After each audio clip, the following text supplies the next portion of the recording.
What's going on, everybody? Welcome to part 2 of the AC install for my 1988 Jeep Comanche.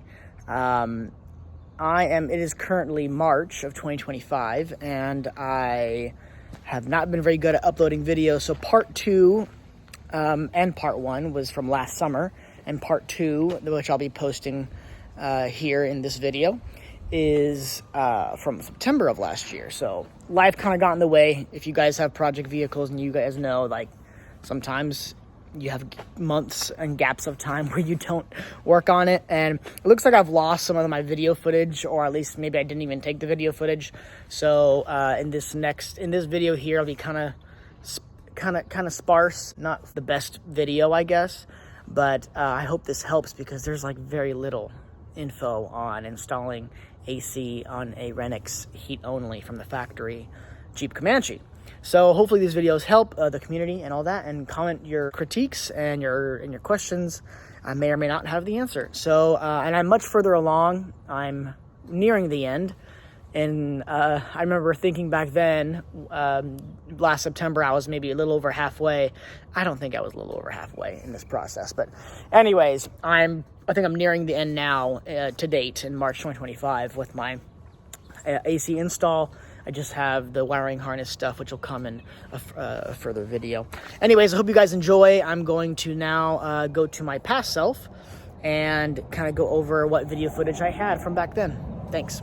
Gonna have a crappy video for you guys. Crappy in the sense that I have not documented this process from start to finish, but I will throw in some key points and tips, but I will not be going everything step by step. But I've already gone about halfway through the entire process. Pretty much what my Jeep looks like right now. I have most of the dash out, and it was kind of a pain, but I'll kind of go breeze over some of the first couple of steps. A lot of the things you'll have to look up on YouTube and find other videos for. So first, I will show you what I had to first do. Okay, so after you get this all taken out, the bottom piece taken out, you'll have to take out the two kicker panels on the two sides there. You will have to remove a couple of bolts, the two bolts that hold this bad boy under here together. I don't think I got a good visual of them. I think they're under here somewhere. But there's two of them. There's two big ones, real big ones. You take that off so this can then slide. Be careful with the odometer. I don't think I'm going to be able to get a good visual of it, but there's the odometer thing, whatever that thing's called, that reads your odometer. Again, there's probably other videos on YouTube that show you exactly where all the bolts are. Now to some of the things that you're likely going to need, not likely, that you will need for your AC install, is another heater box. This is my current heater box that has no AC capability or no room for AC, and then this heater box does. Now you can see I've already replaced seals because they don't look all crusty and horrible like my original one. But I bought this AC heater box off of eBay, about 300 bucks, a little less than that, maybe 240 bucks, somewhere in there. But bought this, and I believe this one was a 95 out of a Cherokee. So kind of take note, if you have a Renix truck, Renix Comanche, which is I think 86 to 89 or something like that, or 90. You have a Renix engine and a Renix system. Then AMC sold it to Chrysler, and Chrysler would change some things for the later years, along with the Cherokees as well. So this came out of a Cherokee. So there is really one difference that I found between this heater box and the heater boxes from the Renix Comanches and Cherokees, but I'll get to that in a second. Okay, obviously replacing the seals, the foam seals and all that is one thing. I've already installed the new heater core, the evaporator core that comes in these boxes. Well, not my heater box, but if in the AC from the factory heater boxes, they look like this. This is what they look like. Okay, they're different. The fins are like this. Okay, whereas the ones that you buy off online, AutoZone, Rock Auto, the fins are like this. So, and it's an updated, better cooling design. The biggest difference is that you see this hole right here. That is where a thermostat rod or a thermistor rod goes in and reads the temperature of the evaporator core. Okay, so the thermistor rod that came on my 95 HVAC box, heater box, looks like this, okay? It stubs right through here, okay, which makes sense because there was that hole that I just showed you on the old evaporator core. Well, these, the ones that you buy online, don't come with that. There's a plate right there, so you have to do some adjusting, some retrofitting, so to speak. These, if you have this, great on the new box you buy. If you have a 90 to 92 Comanche, this is what you'll reuse. You can make a hole in the side here and shove the rod into the fins that way. That's what I'm doing, and that's what I've seen other forums, people on other forums do. However, you can see that obviously I'm not using that. This thermistor, again, is for those later year models because this connector is a Chrysler connector, not an AMC, okay? So before, this guy used to set right in here, right where this guy is, or no, right in that little hole, okay? This guy would shove right there where this rod would shove all the way through. I found out that when I got a new harness, which this isn't another thing you're gonna need, is a new harness that connects from your controls here, and it runs into here, and it connects to your HVAC box. You have these two connectors here. I bought this from Jeep Cemetery off eBay. It's an 87 MJ Dash HVAC wiring harness. So this connects to that guy in there, which is on the passenger side underneath the footwell under here, okay? And then this is the connector for the Renix. It's supposed to connect to that thermostat, to that thermistor, okay? But as you can tell, this is a two-prong type of plug. Whereas if I hadn't gotten this piece, this is clearly not the same adapter, not the same plug. So I was doing some more researching, and the Renix HVAC boxes had this as the thermostat rod, which is a little different. And look what it has, two prongs. And that is what connects to that little small piece there, okay? Everything else on the harness will then connect up in here, okay? I had to do some wiring, splicing and all that. But pretty much everything else in here is gonna connect to this guy. You have this one right here, which is this guy, okay? You have this guy right here, which is this one. You have this, which is actually the some vacuum lines that come off this harness here, okay? And that came with the box, all right? And then you have the light, the little backlight for the AC controls. And then there's two other plugs in here that connect to the main wiring harness that you won't be getting new, but you'll be just attaching it to. So again, you'll need a new HVAC box. You'll need, depending on what year HVAC box you get, you'll need to switch out the thermostat or the thermistor rod, install that in there. Heater core goes in here.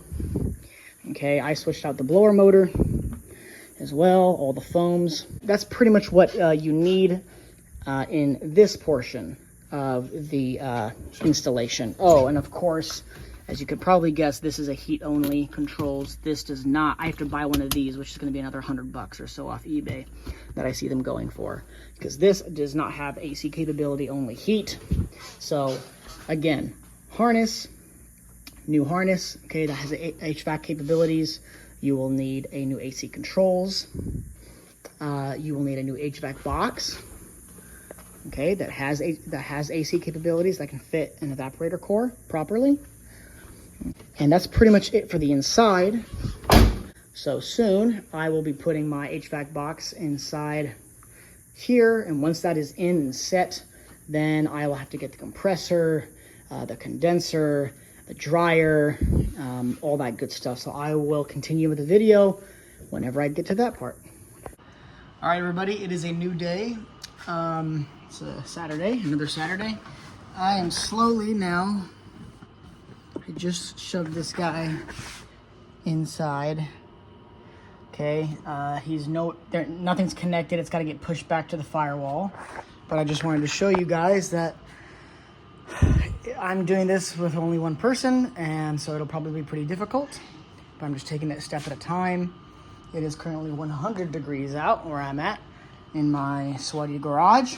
So I'm gonna keep going, and once I get the studs through the firewall, I'll start tightening them and making sure all the other wires are where they're supposed to be before I completely tighten them up. So I just pretty much got it in. Okay, I have a rat's nest of wires, which you probably would too. Some of these newer wires, the blue and the gray, the see-through, those are all for speakers, and I ran new wires for speakers. Anyways, so you can see that this foam is up here. You got to make sure that this guy gets connected again. This is part of the frame of the body, the metal, and then there's a bolt. I think that's a 8mm that goes through there that holds it up. I am sitting on a little swivel, like a mechanic's swivel chair, and I was pretty much trying to lift up the whole thing with my entire body, with my head underneath this, trying to feel it until it finally pushed through, and you can kind of hear the threads of the studs kind of I guess rubbing against the sheet metal. Once you kind of feel it push through, then I went over here, okay, and then I just got them started, because again, there's one there, there's one there, there's one below right there at the end of my finger right there. And then there's also a drain underneath that one, which is way under there that you can't really see. So right underneath that stud, there's a little drain that sticks out about that much. A little plastic drain that's for the evaporator core. And then of course you have those two, the one down there and that one right there. That one way down there, of course, is really hard to get to. There's not enough room to use a ratchet, so I had to use your little crescent wrench there, and I just stood on my tire, and I just slowly, tediously, I don't have all the mechanics tools in the world, so that's what I had. Everything is nice and tight now. Make sure you guys have both vacuum lines, this one and this one, sticking out. Okay, obviously you need the heater core and the evaporator core line sticking out. You also need the little plug here for the blower motor to be sticking out. Other than that, that's all you need. So again, you need the 5 studs, you need the little drain for the evaporator core, you need your 2 vacuum lines. Obviously, these 4 need to be sticking out, and then the connection for your blower motor. And that is everything that comes through the firewall. Everything else is gonna be staying on the inside. Okay, so like for instance, obviously you would connect this guy back up to there. Okay, that's a little vent line. This is part of that wiring harness that I was showing you guys before. This is the connector from the Renix wiring harness. And this is that thermistor that plugs right under there. This guy right here plugs down into there. I can't really reach right now until I really push this guy back and start screwing the top dash back in. Okay. This right here goes directly to the AC control underneath.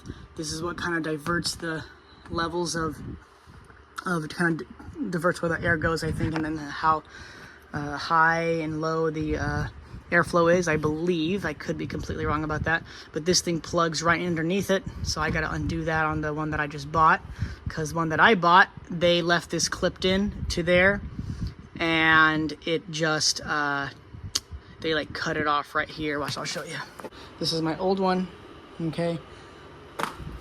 And this is my new old one. Okay, it came with one broken clip here.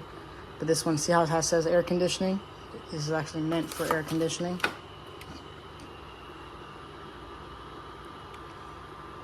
That is the piece I was talking about. That hooks onto that little hook right there. And that moves whenever you, whoops. Oh, wrong one. Whenever you do the low, the temperature from from cold to hot, from low. That whole thing moves, see that? So I gotta disconnect that guy and put it and connect it to the one that came. Thankfully, it came with my HVAC box, and it moves freely, okay, which is nice. That's what you want it to do. You want it to move freely. So it actually diverts, not the airflow, I'm sorry, it closes a little door that's in between the evaporator core and the heater core.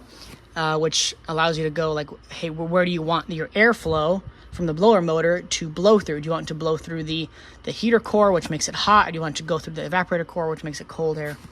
I believe that's my limited understanding of how that works. So it's all kind of manually, all mechanical, no electronic. So this will bend back up in there. Okay, and then of course, all those wires are for stuff behind the dash and for my radio there. I'm going to start connecting everything back together, trying to put the dash back in. I also have to make sure I can get the odometer clip reattached properly. I think we will be good to go on this end. And then once I am ready to start all the items in the engine bay, we will go from there.